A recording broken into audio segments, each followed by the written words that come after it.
2011 release ஆன inside out. நண்பனுக்காக கொலை செய்த குற்றத்திற்காக 13 வருடம் சிறை தண்டனை அனுபவித்துவிட்டு சிறையிலேருந்து ரிலீஸ் ஆகிறாரு நம்ம ஹீரோ ட்ரிபிள் எச். ஒரு பக்கம் ட்ரிபிள் எச்சுக்கு ஒரு பைத்தியக்கார ஃப்ரெண்டு. அவன் ட்ரிபிள் எச் ஜெயிலுக்கு போன சைடு கேப்ல அவரோட கேர்ள் ஃப்ரெண்டை இவன் உசார் பண்ணி கல்யாணமும் பண்ணிட்டான். ஒரு பொண்ணுக்கு டேடியாவும் ஆயிட்டான்பா. பண்ற தப்பெல்லாம் பண்ணிட்டு இவர்கிட்ட மன்னிப்பு கேட்கறான். இவன் நண்பனா இல்ல துரோகியா? இன்னொரு பக்கம் அந்த மென்டலு நம்ம ஹீரோவை அவனோட வீட்டுக்கு ஏத்துக்கிட்டு போறான். அங்க தன்னோட முன்னாள் காதையை பார்த்த உடனே ட்ரிபிள் எச் வழிகிறாரு. காதலி அம்மாவை ஆயிட்டாலேன்னு வருத்தப்படுறதா இல்ல அவளோட பொண்ணு என்ன டேடின்னு கூப்பிட வேண்டியவ அங்கிள் என்று கூப்பிடுகிறாரேன்னு அதுக்கு வருத்தப்படுறதான்னு தெரியாம ட்ரிபிள் எச் முழிக்கிறாரு. ட்ரிபிள் எச்சுக்கு 2 BHK சைஸ்ல ஒரு பெட்ரூமை கொடுப்பாங்கன்னு பார்த்தா ஸ்டோர் ரூம்ல ஒரு பெட்ரூமை கொடுத்து அவரை கலாய்க்கிறாங்க. மென்டலோட டோமர் டேடி புகழைய வச்சு பிசினஸ் பண்ணிக்கிட்டு இருக்காரு. கவர்மெண்ட்டுக்கு டாக்ஸை கூட கட்டாம வியாபாரம் பண்ணிக்கிட்டு இருக்காரு. என் மென்டல் பையன் ஒரு உதவாக்கார. இந்த வேலையெல்லாம் நீ தான் பண்ணணும்னு ட்ரிபிள் எச் கிட்ட கேட்கிறாரு. ஆனா ட்ரிபிள் எச் எனக்கு இந்த தொழிலே வேண்டாம், நான் ஊருக்கா போட போறேன்னு அடம்பிடிக்கிறாரு. ஒரு டீல முடிக்க போன இடத்துல மென்டல் ஒருத்தனை சுட்டு கொண்டுட்டான். ட்ரிபிள் எச்சும் வேற வழி இல்லாம நண்பனை காப்பாத்த இறந்தவனை டிஸ்ட்ராய் பண்றாரு. இறந்து போனவன் ஒரு போலீஸ்கார பொம்பளை அனுப்புன இன்ஃபார்மர். அவனை தேடிக்கிட்டு அந்த பொம்பளை வர அந்த பொம்பளை டோமர் டேடி பண்ண எல்லா இல்லீகல் பிசினஸையும் அவ கண்டுபிடிச்சிட்டா. இதை சட்டப்படி நிரூபிக்க வேண்டும் என்று இவ ட்ரை பண்ணிக்கிட்டு இருக்கா. இதுக்கு நடுவில் அந்த இன்ஃபார்மரை கொண்டது மென்டல் என்றும் அதுக்கு துணை போனது ட்ரிபிள் எச் என்றும் அவ கண்டுபிடிச்சிட்டா. ஒன்று உன் நண்பனுக்கு எதிராக நீ சாட்சி சொல்லு, இல்லைனா நீயும் ஜெயிலுக்கு போன்னு பிளாக்மெயில் பண்றா.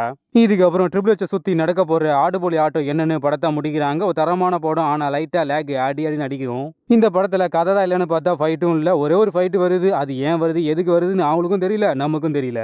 ட்ரிபிள் எச்சுக்கு கூட வரவங்களுக்குலாம் தமிழ் டப்பிங் நல்லா இருக்கு. ஆனால் ட்ரிபிள் எச்சுக்கு மட்டும் சாணியில் முக்கி அடிச்ச மாதிரி வாய்ஸ் இருக்கு. சினிமாட்டோகிராஃபி நல்லாவே இல்லை, ஏதோ வீடியோ கேமரால எடுத்து வச்ச மாதிரி இருக்கு. IMDb ரேட்டிங் 4.5, நம்ம ரேட்டிங் 5.5. Inside out. ட்ரிபிள் எச்சோட மைண்ட் வாய்ஸ், என் காதலி உன்னோட பொண்டாட்டியா இருக்கலாம், ஆனா உன் பொண்ணு என் பொண்ணு. மென்டலோட மைண்ட் வாய்ஸ், என்னடா சொல்ற? 2024 ரிலீஸ் ஆன நெவர் லெட் கோ. உலக மக்கள் தீய சக்திகளால் அழிந்து விட்டார்கள் என்று சொல்லி அப்பாவி பசங்களான 2 பசங்களை தன்னந்தனி காட்டுக்குள்ள வச்சுக்கிட்டு வாழ்க்கையை ஓட்டிக்கிட்டு இருக்கா நம்ம ஹீரோயினி எல்லா பேரி. ஒரு பக்கம் நைட் ஆனா பேய் வருது, அந்த பேய்களை பார்த்தா நமக்கு தான் வாமிட்டு வருது. இன்னொரு பக்கம் திங்குறதுக்கு சோறு கிடையாது, கிடைச்சதை வச்சுதான் இவங்க சாப்பாடு ஆக்கி ஆகணும், அதை வச்சுதான் சாப்பிட்டாகணும். அதுக்காக வயிற்றுல கயிறை கட்டிக்கிட்டு இறங்குறாங்க. வீட்டுக்குள்ள பேய் வராது, அதனால வீட்டுக்கும் இவங்களுக்கும் அந்த கயிறு மூலமா ஒரு கனெக்ஷனை ஏற்படுத்திக்கிறாங்க. அந்த கயிறை இவங்க விட்டாங்கன்னா பேய் வந்து இவங்கள பிடிச்சிக்கும். அந்த கயிறு தான் இவங்களோட உயிர். மானை வேட்டையாடி சாப்பிடுவானுங்க பார்த்தா மண்புழுவை வேட்டையாடி சாப்பிட்றாங்க. சைடிஷுக்கு கர்ப்பாம்பூச்சியை வச்சுக்கிறாங்க. ஒரு கடத்துல திங்கிறதுக்கு சோறே இல்லாத போது வீட்டில் வளர்க்குற நாயை வேட்டையாட பார்க்குறாங்க.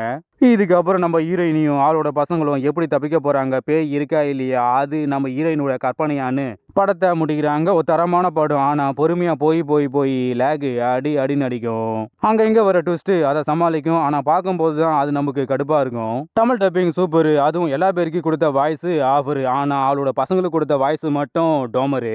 IMDb ரேட்டிங் 5.5, நம்ம ரேட்டிங் 4.5. Lever let go. அம்மா ஒரு கைபேசி, பசங்களுக்கு அவள் ஒரு தொலைக்காட்சி.